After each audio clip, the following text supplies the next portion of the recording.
Oops, huwag mo na scroll up mga kanegosyo. Ako nga pala si Jepoy, isang negosyante. Isa rin akong DJ. Kung kailangan nyo ng DJ sa club, sa bar, sa event, email nyo lang ako sa bio ko. Hindi ako vlogger, hindi ako influencer. Isa po akong content creator. Mga kanegosyo, magsisimula ka ba magnegosyo ngayon? 2025? May nakikita ka bang mga commercial space for rent? Sa mall? Sa palengke pa yan? Mataong lugar, sa foot traffic pa yan. Kung nagsisimula ka palang magnegosyo, huwag kang kukuha ng commercial space mga kanegosyo. Sakit sa ulo yan. It's better na simulan mo muna online yung negosyo mo ngayon. Dahil iba na ang labanan ngayon mga kanegosyo 2025.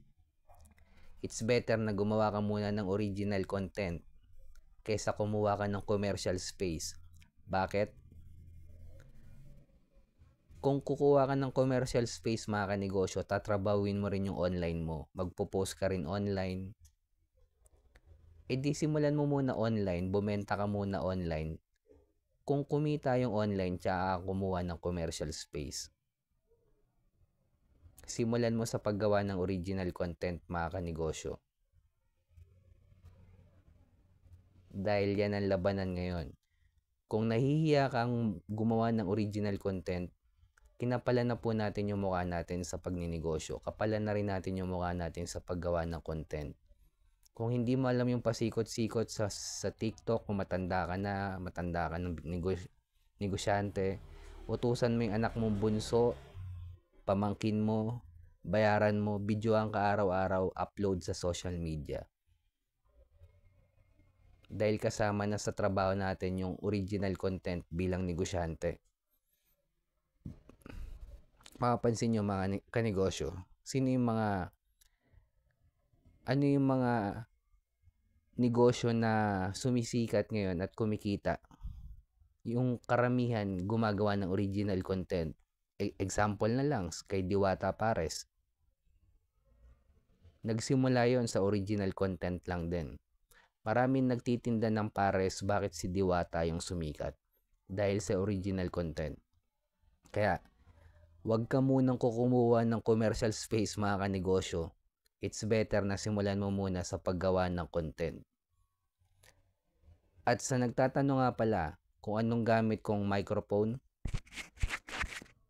maganda na rin yung quality ng headset niya tsaka microphone niya.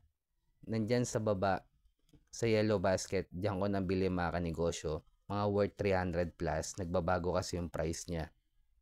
Makakatulong na to sa paggawa mo ng original content. Kaysa magmuhunan ka, bayad ka ng, sa SM pa naman, 1 year yung bayad dyan. Yung iba, 1 month.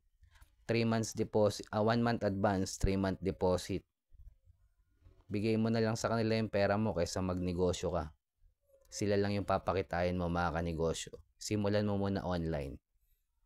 Kaya kung umabot ka sa dulo na video na to, subscribe mo naman ako.